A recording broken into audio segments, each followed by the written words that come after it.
Hi everyone, welcome to AutiMuse podcast, where this podcast will be discussing about the research of my up and coming book called Music and Autism: The Psychological Thesis.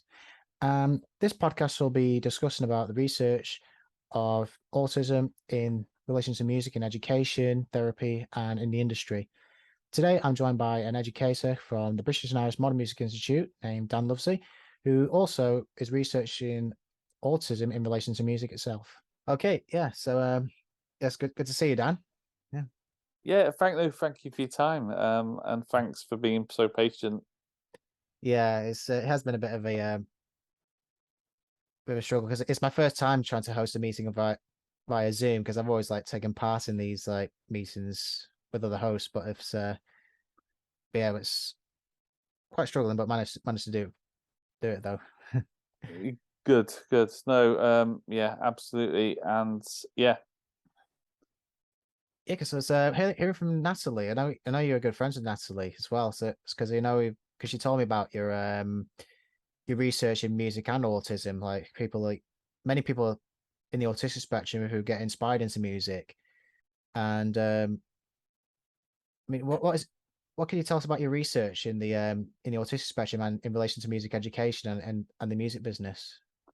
yeah. So my background is, yeah, I'm doing PhD. Hopefully, I'm hoping it's the last year. I think I'm on the final write up, and my research is looking at the um, the creative autism and the creative industries, and specifically, I'm looking at the experience of autistic graduates going from university to various parts of the creative industries. So that includes music,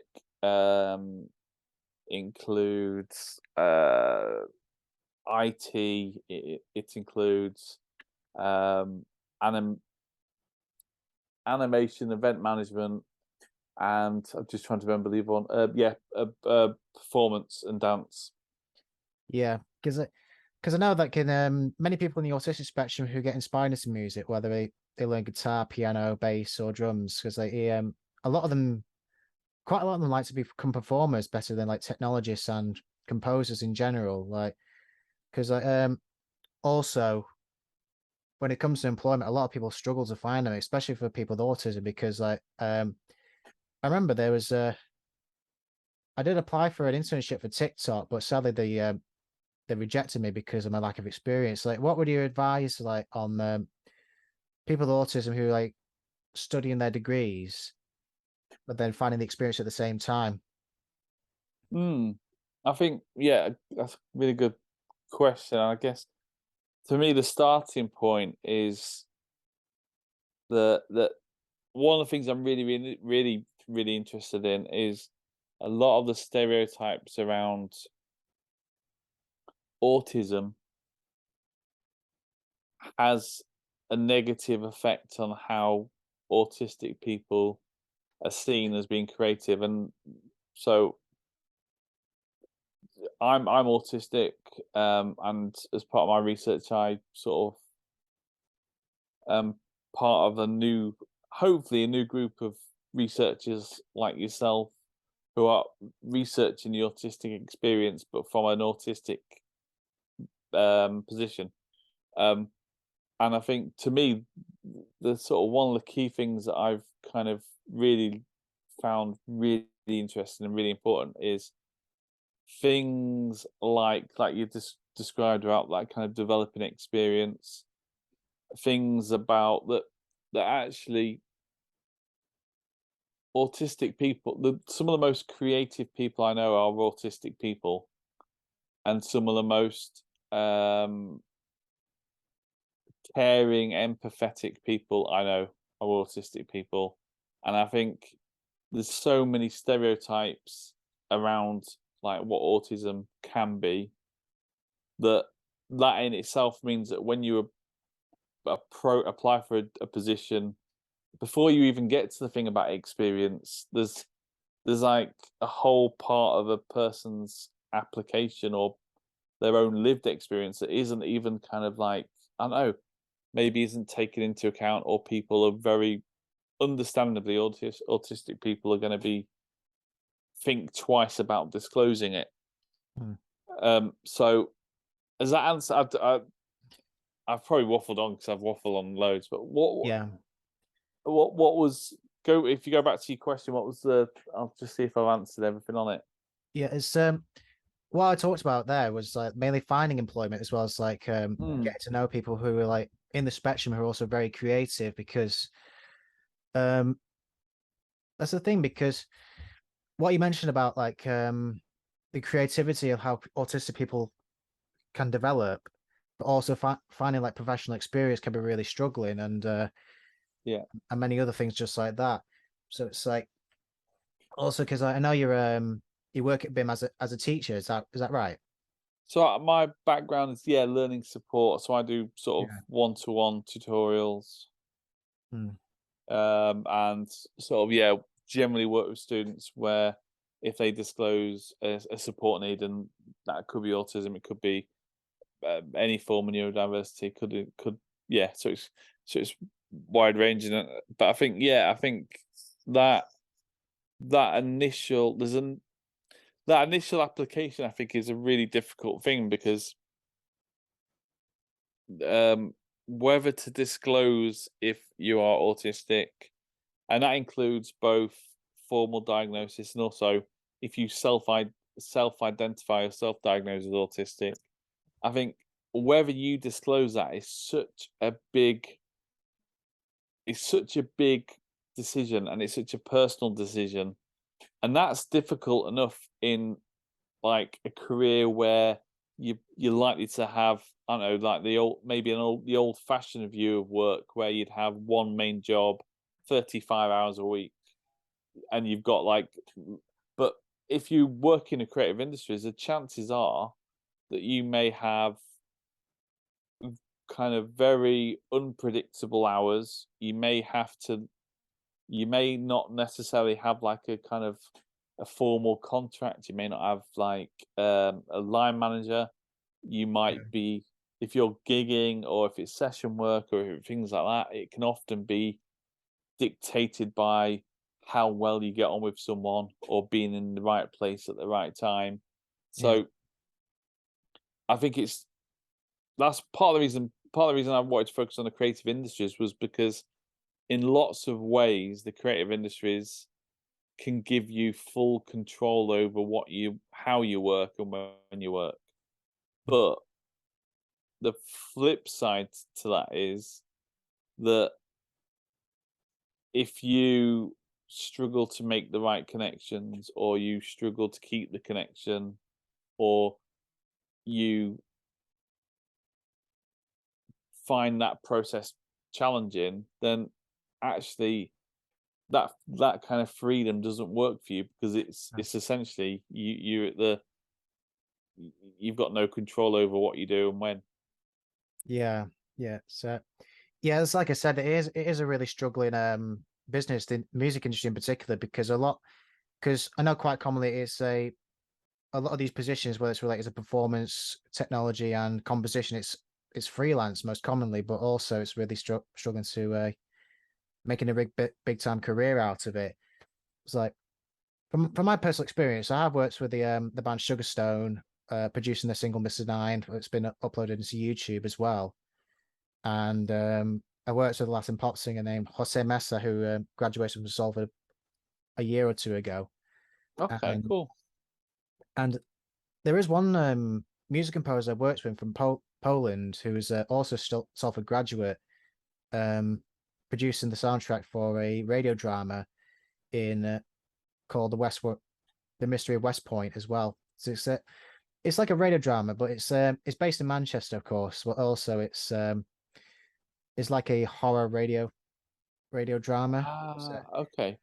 and a lot of people is that another common aspect in the spectrum is familiarity because I've um from when I was studying my undergrad, I've met some students who are also in the spectrum there. Like in the technology side, they're really familiar with Logic, some with Pro Mm, Tools, and sometimes because like in the BBC in particular, they look for sound engineers who qualified to use Pro Tools up to professional level, but as soon as they graduate and they don't really have the necessary requirements for work for the BBC, they don't really look for any sound engineers who are familiar with Logic, because I know that's really common for Yeah. music.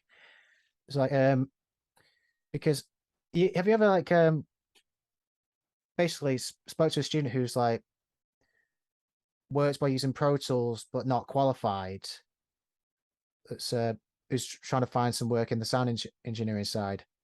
Yeah.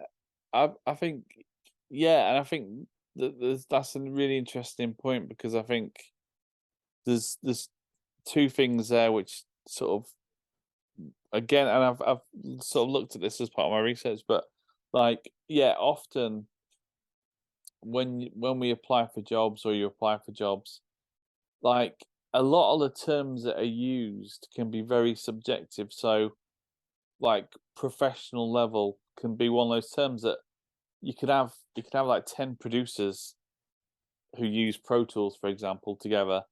And if you ask them to define, okay, what do you mean by professional level?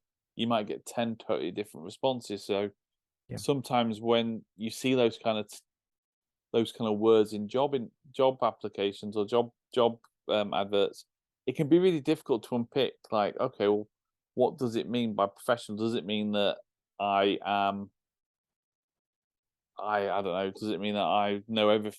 Because does it mean yeah, it's because something like Pro Tools, there'll be as I guess the problem. I don't know, maybe specific Pro Tool courses, but the yeah, majority of people, say from Salford Uni, certainly the universities I know, are yeah, probably going to graduate with a degree in sound design or a degree in sound engineering or whatever, yeah, and not a degree in Pro Tools. So I think yeah, it's one of those things that's really challenging when you apply for a job by saying, okay, well, what does it mean by professional? So I guess my advice in that kind of circumstances would be like go through the job spec, see if it kind of gives any kind of examples, speak to the where the employer is as well. Usually it'll say if you've got questions, contact. Um, and then one of the things, especially if you're in the final year or you've recently graduated, use like contact your lecturer, speak to them about okay, so it's saying this like you need industry standard or professional level of Pro Tools, um, but like yeah, how can I what do you think this means? Because I think it's really difficult when they uh, present very rigid things, but actually when you open it up, it's like, well, yeah, what does it mean? What does the word professional mean yeah. Because in it's that context? that's the thing, yeah. Because it's well, because most people do start off small quite commonly, but then when they go apply for the some companies that started off like not just like semi-professional, for example, because it's they have like really successful people working in those sides, but they still get knocked back because they thought is not good enough. Because Mm. I remember because some of these big companies, not just like the most common one that they've heard in social media these days, like it's social media websites like TikTok, Instagram, and many more. Because I know they have headquarters all over the world. Um, Also, there's P&O Cruises as well, because that's a really big like holiday organization that hires a lot of the Mm, people in sound engineering, music performance, and basically everything in the entertainment business. But then, yeah, because P&O Cruises, they are looking for say like semi to like fully professional musicians and sound engineers, but for those who are just starting off and only just apply for them, they get knocked back as well because they thought maybe it's just it's pointless. But what are your yeah. thoughts like because like well, not just with people with autism, but like people like outside the spectrum as well who look for these positions um because I know P&O Cruises is just like a holiday organization that specializes in entertainment as well. But what's the what are your thoughts like people getting knocked back for like not getting the opportunity and not having the experience? Because it's a lot of people do want the experience, but they can't really get it in a certain level. Yeah, yeah. Yeah, no, absolutely. And I think like some of that links into university as well. I think like like if you're on the final yeah, if you're on a final year of your degree or you're studying a degree, is that how can that kind of how can that access to the facilities like help you get that experience? So sometimes it's like sometimes it's about sometimes opportunities will come up through the course. So I'm guessing at Salford, but like certainly the universities I know, they may have things like I don't know end of term gigs. They may have a like an in-house record label or things like that where they can students can kind of get involved and develop a level of experience. Um, I think also a lot of the a lot of what seems to be really a really useful thing is that a lot of the if a course has a practical application because in the old days of when I did when I did my degree in history, for example, it'd be very much kind of classroom context. But whereas actually something like music, songwriting, or I don't know production, it's not just about learning the textbook answer. It's about trying the textbook answer, testing the textbook answer out, and seeing if it works for you. Because with things like production, songwriting, there's no real right or wrong there's no real right or wrong way of approaching it. There's different ways, and as long as you can kind of like justify what you're doing, that can often be a really good way of doing it.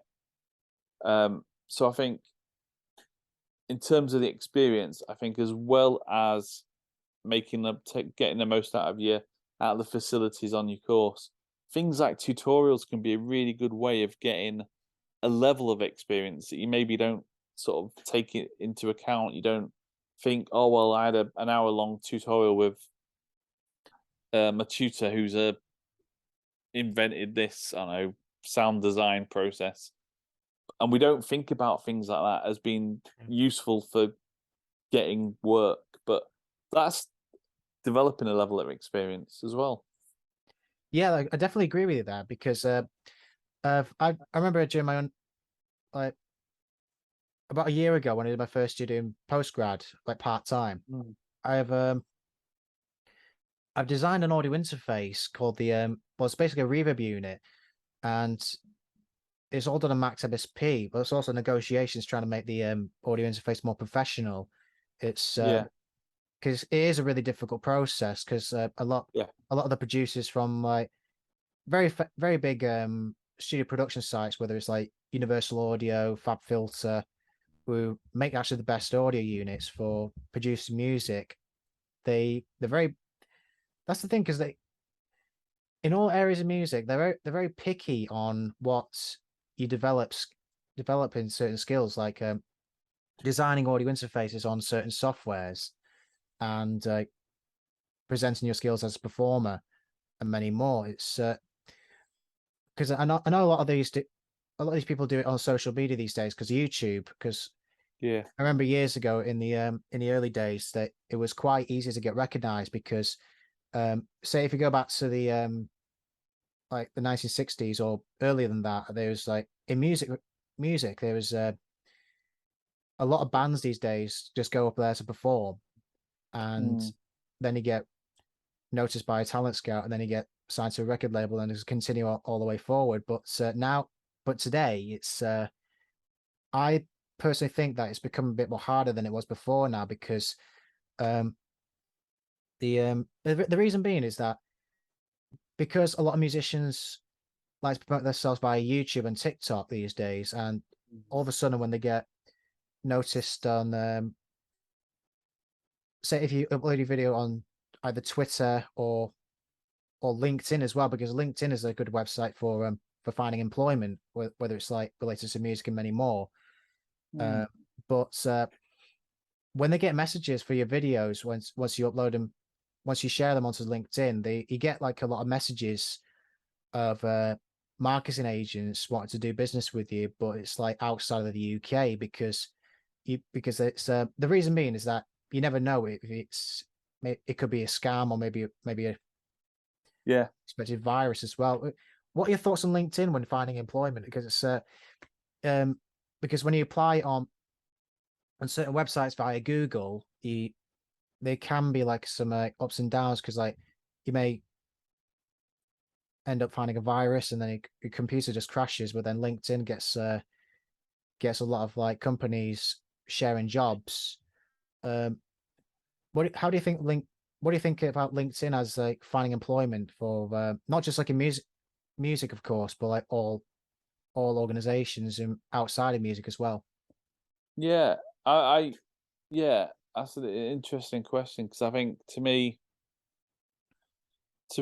and this is just my own personal view. To me, LinkedIn, I see LinkedIn as a social network similar to Facebook in terms of that's its primary purpose, connecting with people. Um, I've never personally used the job function on there, Mm. partly because the reason he said, like, literally, if you join LinkedIn and you connect with people, you can you can just get loads of like spam messages about like stuff that's random. It's not even, it's like really not even closely linked to your role or your experience. So it can be useful for kind of connecting with people and finding out what's kind of happening in different areas or different industries.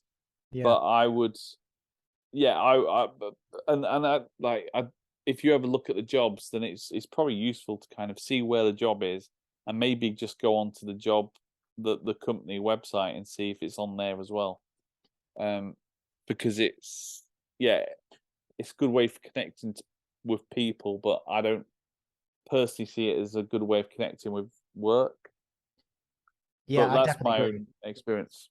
Yeah, but I definitely agree with you there because I think personally, I think, but don't get me wrong, LinkedIn is a really good, like, really reliable source finding employment, but Mm, in when it's doing business, like making connections, that I think it's better to do it outside of LinkedIn than with LinkedIn because yeah, like I said earlier, you never know when you're going to get spammed or yeah, yeah. unexpectedly like get your money stolen in certain ways.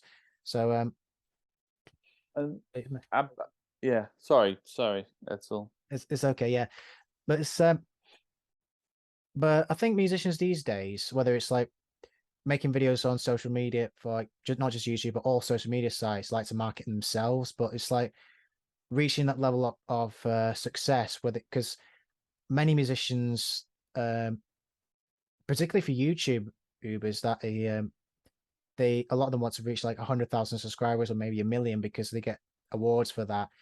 And depending on the quality of the video, there's like I also have a YouTube channel myself called that's on my with my first name underscore music, and I just like put load of videos myself playing guitar for Mm. different genres, and also make make my videos by iMovie as well, and Adobe Premiere because it's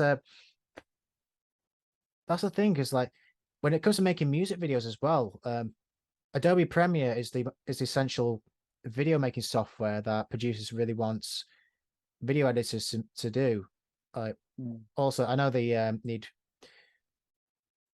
a qualification to know that they can handle it professionally too. So, um, in terms of YouTube, like, do you believe that's really a reliable source for promoting yourself as it in relation to the music industry? And on top of that, comparing to TikTok, I think it's, um, I think, yeah, I think YouTube's a good way. Whereas LinkedIn is a good way of connecting with people, I think YouTube can be a really useful way of presenting your craft, your creativity, your art, your guitar playing, you kind of, and I think it's one of those things that I know, and this is just my own sort of guess, almost like a guess. But my, if you was a guitarist, I would imagine you're more likely to get work through YouTube than you are through LinkedIn because, like, eh, with YouTube, you probably you've with YouTube you can set up your own little playlist if you can, the way you described, you've got different guitar work on different genres, and you might get a you might be at a gig or somewhere, and you bump into someone who says, "Oh, I'm looking for a guitarist," and you can say, "Okay, yeah," and even with your phone, you can kind of email them over or copy over and send over as a text the YouTube link with, "Right, yeah, this is what I do. Let me know what you think." Um, so I'd say YouTube, just because the sheer number of people who use it, is a good way of connecting of showing off your work and your creativity. Um, but I guess in the music industry, especially, there's still an element where it's based on who you know, and sort of those kind of informal connections. Often it might be, oh, you know, a producer. The producer needs a guitarist for a band they're working with, or and it's often it's who you know. So YouTube's a good way of like being able to kind of quickly show off your work and give people an example of how you play guitar or Hmm. create or whatever. Yeah, that is a really good that's a really good like point there because another thing about social media is they're being because it's being upgraded, like because you got YouTube Premium, which Mm, basically just like well, not just blocks ads, of course, but you also get like more views on your videos from what I've heard. But yeah, I mean, quite personally, YouTube is definitely a reliable source. I definitely agree with you there, and but also it does take a lot of time because like getting yeah. noticed for like mainly just like getting some more high views, like getting a really high number of views on your videos, and then progressing even further.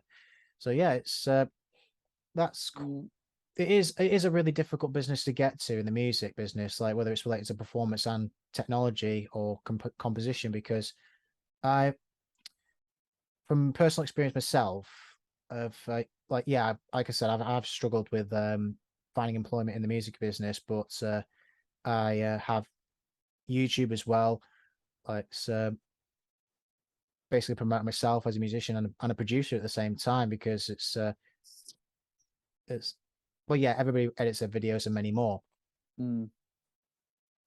Yeah, yeah, and I think that links into a really important point about technology and how you mentioned about in the 60s, how people would get a record deal, gigs could equal a record deal, and I think there's a in lots of ways it's probably easier than ever to get your music out there, but you've got far more competition to compete with. Yeah, Um, but I think the point you made there about being able to edit videos, that's probably one of the key things about working in the creative industries now is if you're a singer-songwriter, mm, you can increasingly you've probably got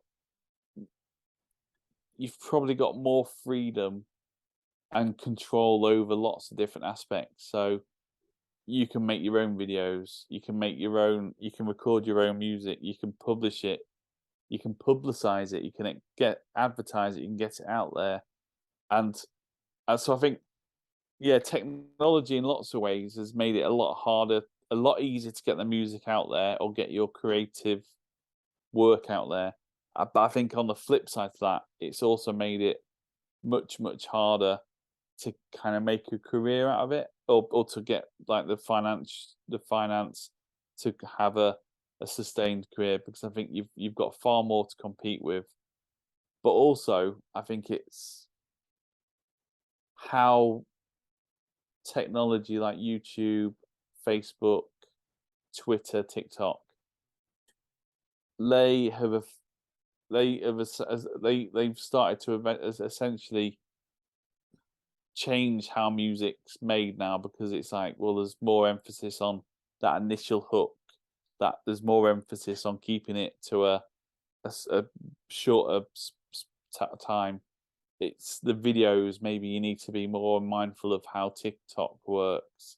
So you've got Yeah. these kind of like little things where technology, in one hand, makes it easier for anyone to get the music out there or videos out there, but also it means you've kind of almost got to play a game. Oh yeah. Um, and the algorithms, and think about like what is it that's gonna kind of get that level of traction, that level of interaction. Yeah. There's a I read a really interesting book about this, and I can't remember what it's about. Can't remember. No, I can remember. Can't remember what it's called. Sorry, but the basic idea was that if you think about how a lot of the creative industries are run now, the people running the creative industries like music, really, the people who have got a lot of the power in music aren't the record labels necessarily. They're not musicians. They are tech companies. Yeah. So like, um, and it's like a whole different way of thinking about things, and it's like, so the record labels have adapted, and they've really, well, the big ones have made it even more about them. Um, but it's such a complicated kind of picture, because actually the people who almost can say what's going to be the next big song, or what's good, or is or what works for them, aren't musicians anymore. They're not even there might be Silicon Valley giants. There might be a tech person who just set up an algorithm. So you've got all of these kind of like really difficult strands to the creative industries, where the people who almost present the people who are in charge of getting your vision out there aren't always going to be creatives themselves. No. Yeah. Well, thanks very much for your time, Dan. Yeah, it's been great. Yeah. So, um, yeah. Well, yeah, it's been a really great pleasure to meet you and to give you thoughts on the music industry and in the spectrum as well, and also relation to education too. It's been really No, wonderful. Is thanks there? for your time. Yeah, you're welcome. Yeah. Do you have like any social media sites like to promote yourself as a person? Do you know what? I should have. Um, I'm on Bandcamp under. It's a bit of a weird name, Ernie and the Lamp Posts, and it's an orchestral project about each city of the UK. But I've not uploaded anything for about a year. But it's going to be picked up again after the summer. Brilliant. Yeah. So Ernie Lampposts. Yeah, I'll have a look into it. Yeah. So all my viewers we could have a look as well for the orchestral side of the music and yeah. Nice, Thanks great. for coming. I'll send you a link, and thanks for your time. It's great to catch up. Yeah. Thanks very much, Dan. Yeah. Thanks very much for your time. No worries. Cheers. Bye. See Bye. you. Bye.